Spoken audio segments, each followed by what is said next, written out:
diagnose ng mga ganyan na mga basher. Maraming nagkagaling dyan mga basher. Paano ngayon? Ano yan? I-diagnose. Ngayon, bibigyan ko kayo ng clue. Lumabas yung check engine, nagtaas baba, yung minor. Taas baba yung minor niyan. Yan o. Tapos nag-check engine. Ang code niya ay 1094. Ang full code niya. Ngayon, paano nyo i-fix yung makina to? 6HK1 makina.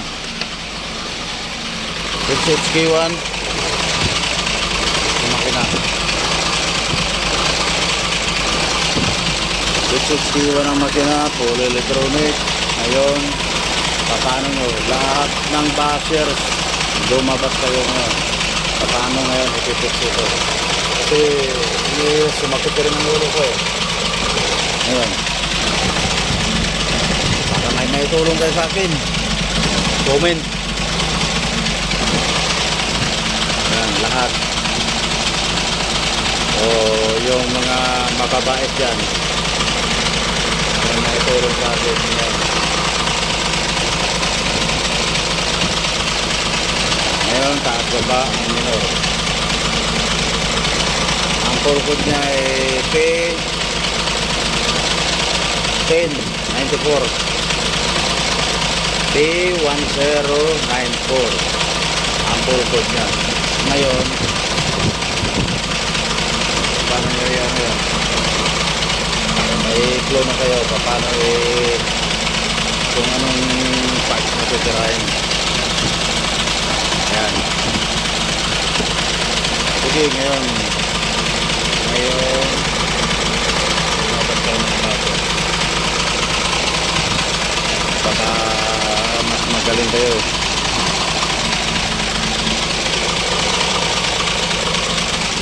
Yan yung dashboard na.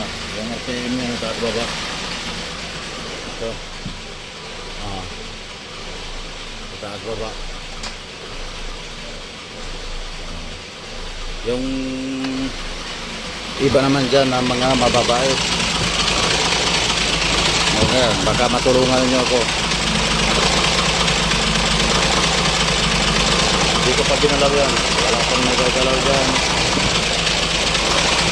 Connect ko lang dyan ay wiring. Kung posibleng dahil na bago sa pagkakas. Pero wala pa akong kinarap dyan na part.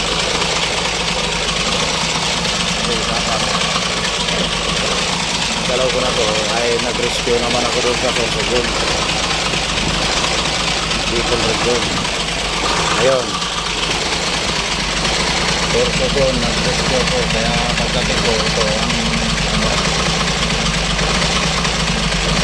ngayon, anong masasabi nyo dito?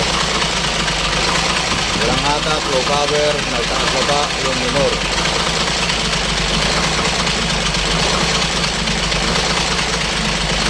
RPM niya ay ganda ang RPM nito kahit ibaon at saka hindi madelete yan.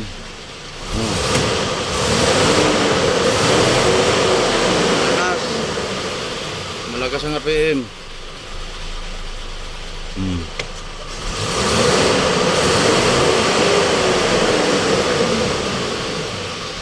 Malakas ang RPM.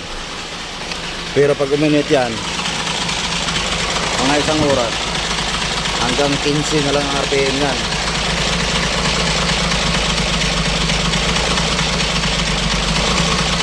Ngayon, ano kayang dahilan nito? O mga idol o mga baggers ko, anong dahilan kaya? Naririnig ko man ata yung andar niya ay taas baba. Humihinga.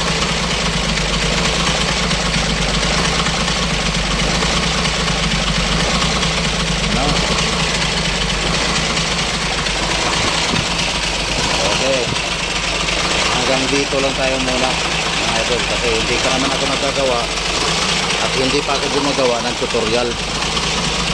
Ang ang akin lang mga video, binibideo ko kasi for ano lang sana to eh, for memories eh. Napagtanda ko na may mapanood ako na video na yan ang ginagawa ko noon pag ako ay tumanda na hindi na ako kayang gumawa. Yun lang ang purpose ko mga idol. Pero yung iba nagre-react na, nag-iiyak siguro yung iba. Na sa bagay siguro sa social media naandyan talaga yung bashers, di ba? Walang magawa sa buhay. Ayan, hanggang dito lang mga idol.